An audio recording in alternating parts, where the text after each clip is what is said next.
Hello there, anybody out there playing Armored Warfare, wanting to know about the news in Armored Warfare? I got a news article for you from February 2nd, 2023. It's March 30th right now. I'm from the East Coast of the United States, and it's morning time.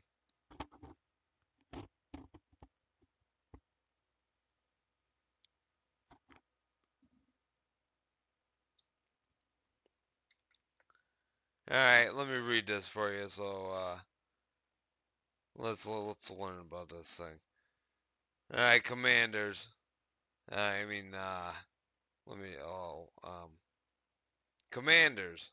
The third vehicle from the upcoming Eclipse battle path is quite famous and long requested.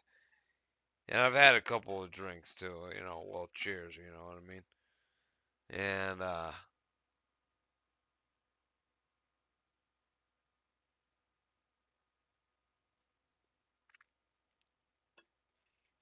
so if I sound a little sluggish, then you know why. Indeed, we are talking about the Flakpanzer Gepard. The history of this system goes back all the way back to the early 1960s when the Federal Republic of Germany, West Germany military, the Bundeswehr, deemed it necessary to replace the old American M42 Dusters in its service in their role of mobile close-range anti-aircraft vehicles. The Duster, of course, was relatively primitive machine with no real advanced features to speak of. What it had was a lot of firepower that allowed it to be brought out of retirement for the Vietnam War and used effectively against soft ground targets and slow flyers.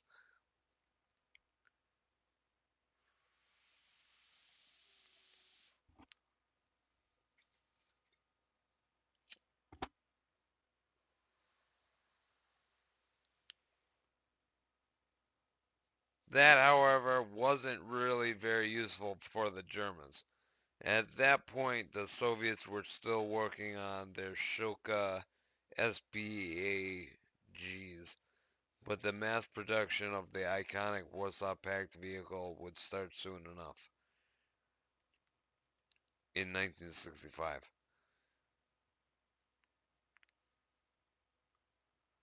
It's not clear how much in advance the Bundeswehr was aware of this development, but it does stand to reason that both militaries would think along the same logic lines and thus producing similar results.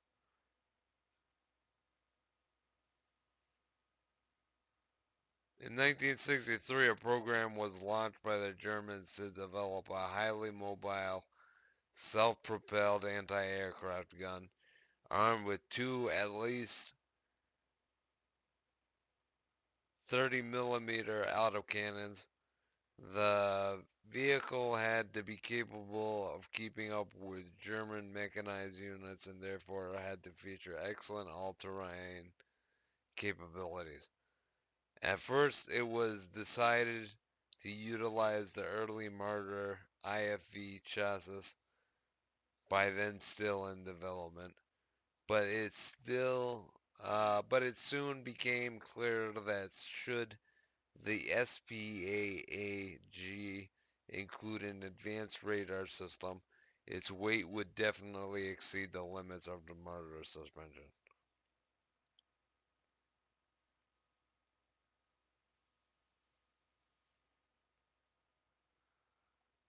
It was therefore decided in 1965 to switch the Leopard 1 MBT chassis that was far more robust.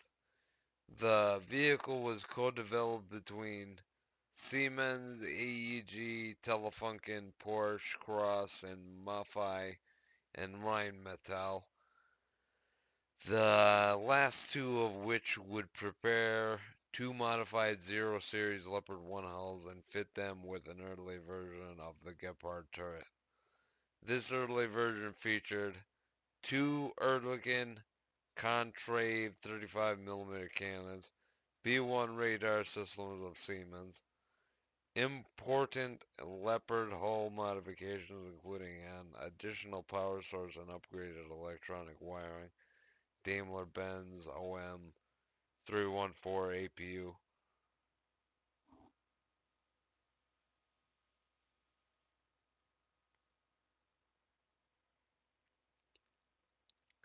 Against it stood a competing project by Rheinmetall called Matador, also installed on a modified Leopard chassis.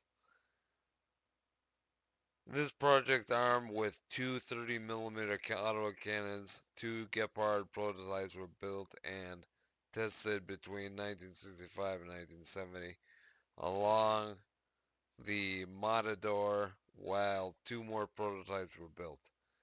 In the summer of 1970, the competition was decided in Gepard's favor, and by the end of the year, four prototype vehicles were built.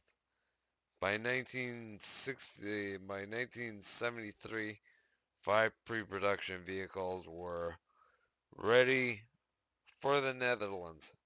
The Dutch vehicles had a different radar system by Philips.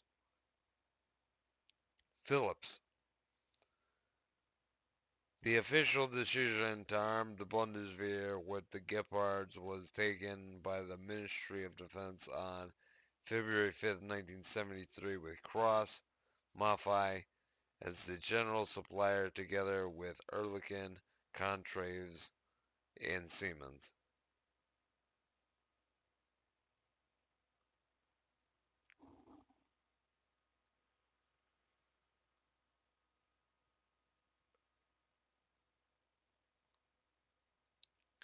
The production version weighed 45 tons, had a crew of 3 men, commander, gunner, and driver, and was armed with two Ehrlichen Contrave 35mm KDA autocannons, each firing at 550 rounds per minute. The guns could elevate to plus 85 degrees and depress to negative 5 degrees. They were controlled by an analog computer at first, later replaced by the C3 digital system, and two radar systems. Um, let's see here. Siemens MPDR 12360 degrees target acquisition radar, the rotating radar on top. Siemens Albiswerk gunnery radar, the radar dish in front of the turret between the guns. The German upgraded version B2L was also fitted with a laser rangefinder. The vehicle carried 700 rounds, 660 of which were high explosive against flying targets, and 40 rounds against ground targets. The HE round muzzle velocity was 1,175 meters per second, and the maximum effective range was 4,000 meters. Alright, here's another sippy poo.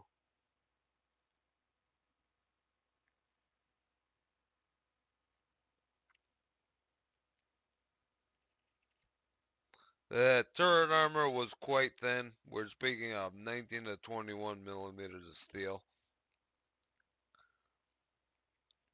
while the hull was roughly as thick as that of the Leopard 1 MBT. The MTU MB 838 830 horsepower engine was the same as the Leopard 1 as well, allowing the vehicle to go as fast as 65 kilometers per hour with a range of 550 kilometers.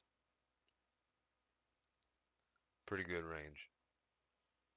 At least compared to World War II vehicles, that is. That or like, the Tiger, which could only move like a couple miles,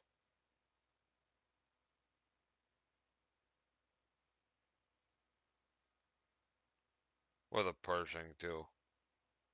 Pershing, another, heavyweight gas guzzler.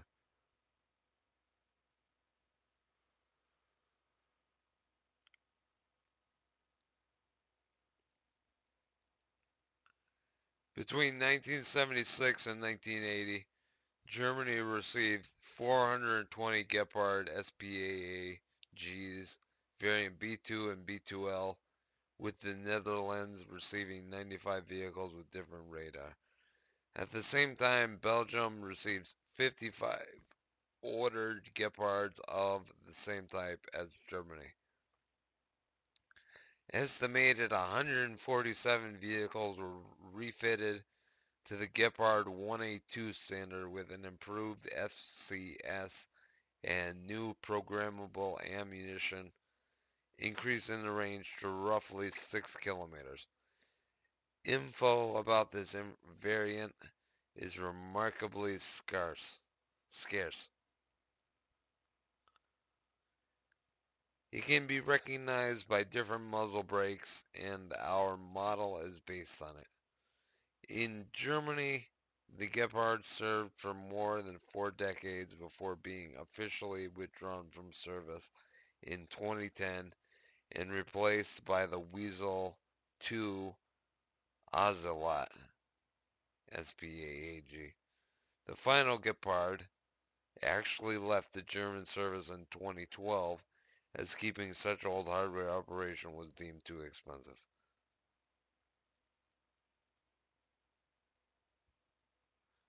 Likewise, the Dutch phased theirs out in 2006, and the Belgians did so around the same time and sold their Gepards to private hands.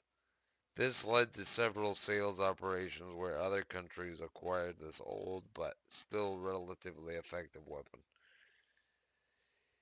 In the December of 2004, 43 phased out German Gepard systems were donated to Romania after the Romanians had successfully tested them in September of the same year. The donation included logistics and the training of 25 specialists. Specialists. Of these, 43, 36 were renovated by KMW, while the remaining 7 vehicles were to be used for spare parts.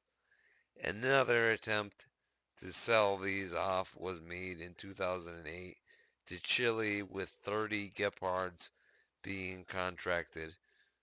Period mark there. Hold on.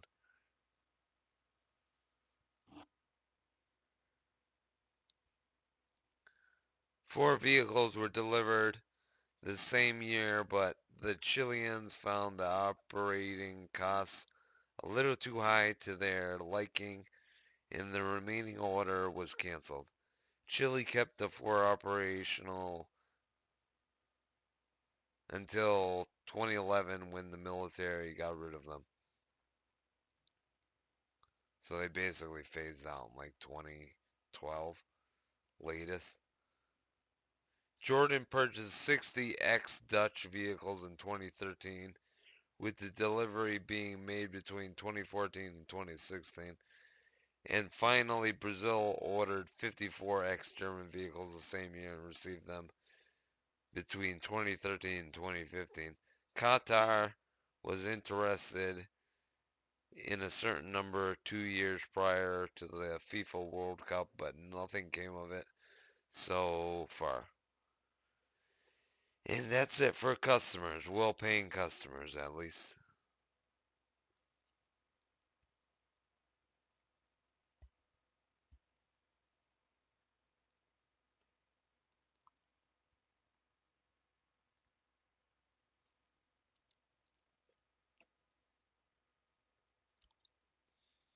The only combat use of the Gepard SPAAG occurred relatively recently between July 2022 and today.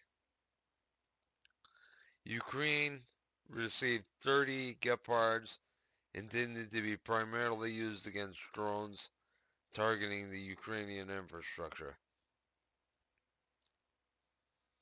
Some Garan 2 drones, copies of the Iranian Shahed 136, also known as flying mopeds, were indeed likely shot down by deployed Gepards, and there has been at least one case where a Russian helicopter was engaged by a German SPAAG. The Ukrainians claim to have used the Gepard against cruise missiles as well. Germany is planning to supply Ukraine with 7 to 8 more Gepards in 2023, but is hampered by the Swiss embargo on its ammunition. Rheinmetall already promised to build a local ammo factory in Germany to bypass the problem, so it seems this vulnerable machine still has some fight in it.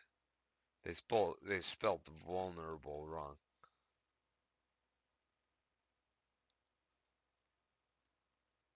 Well, there's somebody out there typing this stuff. In armored warfare, the Gepard will be a Tier 8 premium armored warfare armored fighting vehicle, AFV basically, and reward vehicle of the Eclipse Battle Path, obtainable by unlocking level 19 in the battle path. That seems obtainable. Out of 100, the Gepard will be a typical self-propelled anti-aircraft gun that will depend heavily on damage output and long spotting range rather than its armor or stealth. The vehicle's hull will be similar to that of the Leopard 1, and the man turret armor will be steel only, so right off the bat, it's clear that this vehicle isn't going to withstand a lot of damage. Of additional protection measures, only smoke grenades are present. On the other hand, you'll have two decent rapid-firing 35mm autocannons capable of powerful bursts that will tear down even medium armored targets. In case it wasn't obvious, the Gepard shouldn't trade shots with MBTs, or at least not in PvP.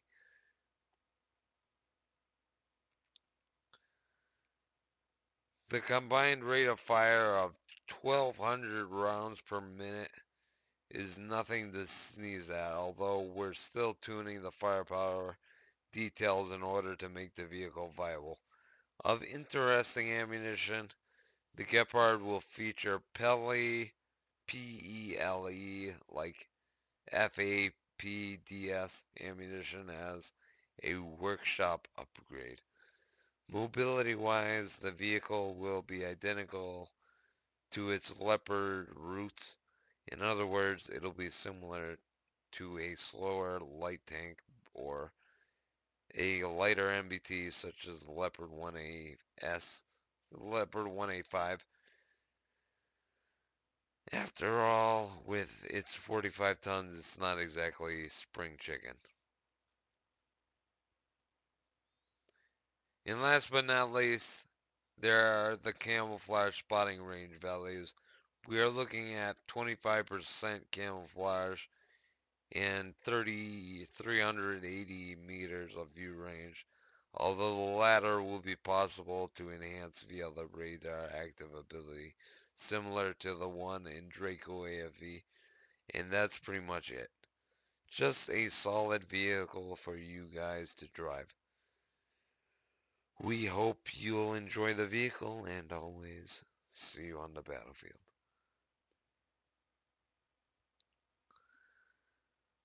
So that's the Gepard right there.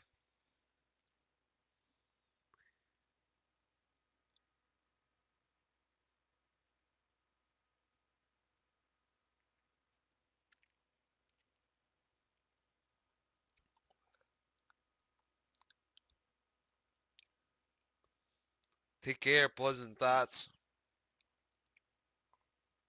Catch you later.